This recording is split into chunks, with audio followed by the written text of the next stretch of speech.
get ready to laugh because Zach Nemirovsky has some stand-up for us. All right, well, thank you, Rob. You look like you just fell through a discount rack at JCPenney. You look great tonight, bud. Yeah, well, I'm so excited to be doing stand-up in a studio that looks like it was built by one of the Three Little Piggies. Run, wrong, sneeze, and this whole building's going down. I don't trust it much. Yeah. I just want to see how quiet the crowd can get really quickly, just so I know what my baseline is.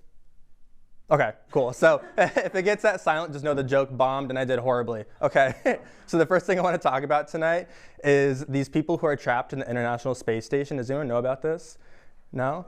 There's these two astronauts went to the space station in a Boeing shuttle. Mind you, that's their first mistake. Shouldn't have done that. In a Boeing shuttle, they went to the International Space Station, and it was supposed to be a 2-day mission, and now they've been there for 6 months because they found an error in like the landing gear, the landing system of the Boeing shuttle. So they're trapped in the International Space Station, and NASA said that they're not going to be coming home for another 4 months, which is my personal nightmare. Because imagine clocking into your shift, and your manager's like, "Yeah, we're going to have you stay to close until December of like 2026. We're gonna need you here for a minute."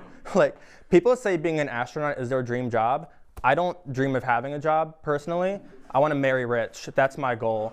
But if I did want to have a dream job, I do think being an astronaut would be it, because you can call out of work and they can't do anything. They can't fire you on the spot because you're so expensive up there. They need you working. Like, they will give in to any demands. People forget, like, you're up there on taxpayer money. Everyone's going to rally behind you to get your ass working because it is so expensive to be up there.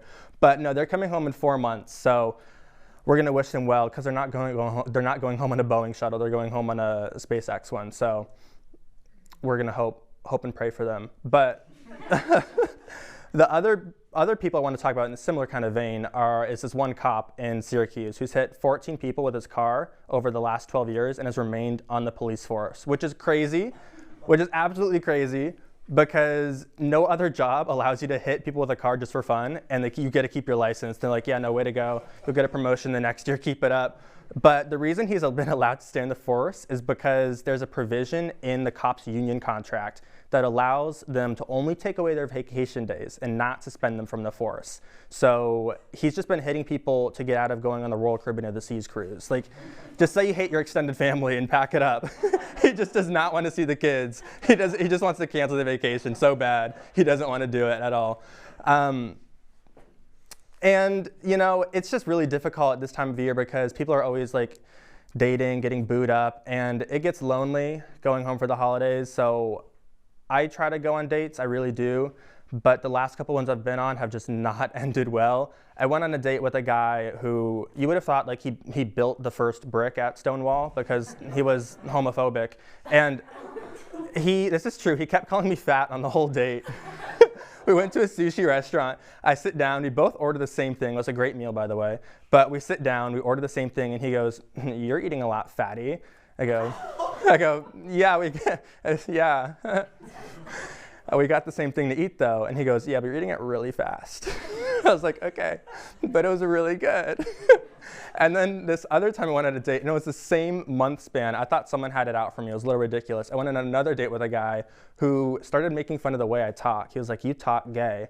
I said, "What?" He goes, "Yeah, you talk like this. You talk really gay." He had a lisp. I didn't say anything. I kept my mouth shut. I could have gone so low, but I just sat there and I ate it. I go, "Yeah, I am." So, but gay relationships are strange. I know I said gay relationships. So relationships are strange, I guess. No. Well, gay relationships are strange. And not that way. Because people will ask you, like, "Hey, who's the girlfriend and who's the boyfriend in your relationship?" And you're like, "I don't know if you really understand what a gay relationship means." If you're asking that, the whole point is that there's not a girlfriend. There's just a boyfriend and a boyfriend. But if you're watching tonight and you really think I'm cute, I want you to just keep it to yourself, because my life is going really, really well right now, and I don't think I have the capacity for another person in my life. So send me a DM, though. I do want to know. But past that, let's keep it there. So that's all I've got for y'all tonight. Thank you so much. My name is Zach Nemirovsky.